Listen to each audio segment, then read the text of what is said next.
Today we'll be ranking movies. Okay.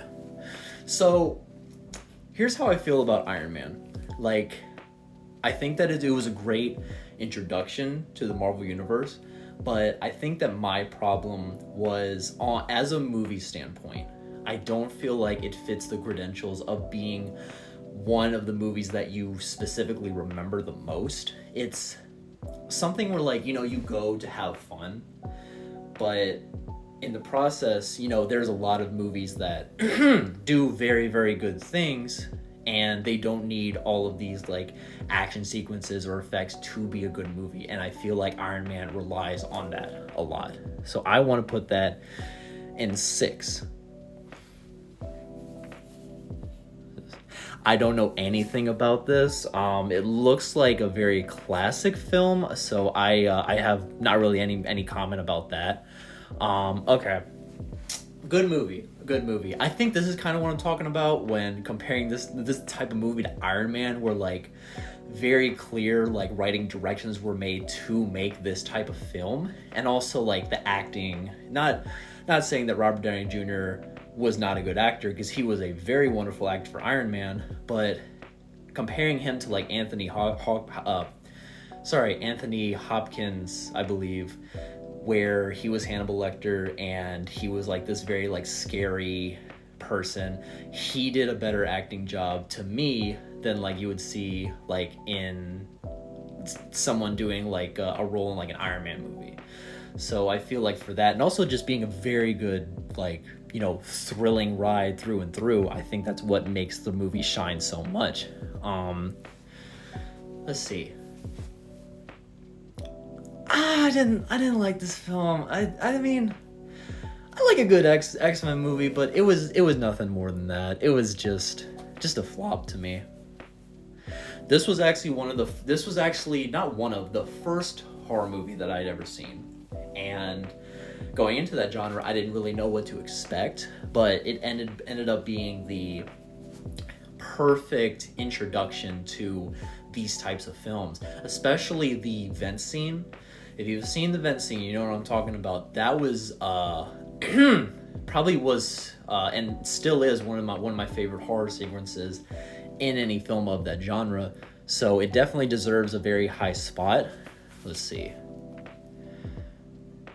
Again, unfortunately, don't know anything about this. I've never heard this movie in my life, so I can't comment on it.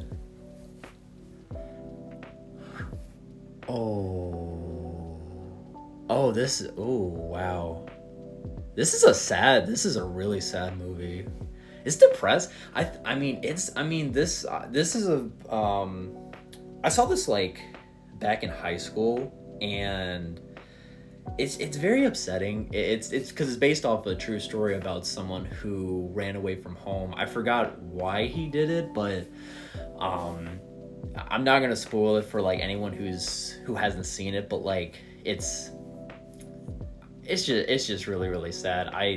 It's very well put together. I would definitely watch it again, and I think that like the cinematography, especially for this, and like the wide angles, really sticks out in this types of film, because it really shows like how out and like just off somewhere else from home this main character really is. So this movie is definitely worth a watch if anyone has ever seen it. I'm actually gonna very good film.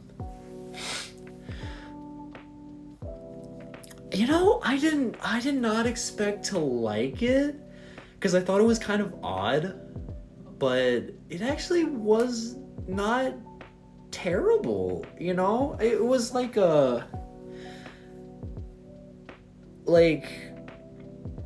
I guess it kind of reminded me of like Hellboy a little bit, with like the set designs, which, I mean, y'all could probably see that. You could probably see where I'm coming from with that, but like it was more like a serious thing than Hellboy was. So yeah, I don't think that it's bad by any means at all, and I think that like it's very, very well rounded off story. So I appreciate it for that.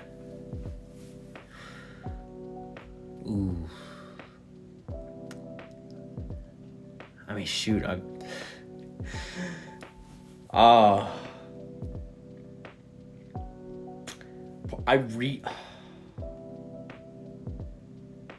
do really like this movie, but every person that I know always put this at the very top. So here's what I'm gonna do. All right, I'm gonna put this in 7 because I want to be surprised by this next movie. If I get a movie that is better than the literal second Lord of the Rings film, I will be shocked. So let's see what happens. All right, please give me. I don't know this movie. I don't know it. Well, if y'all know this movie, let me know in the comments. I don't know. Never seen this before. Let me know if it's better than Lord of the Rings. Yeah, let's have at it.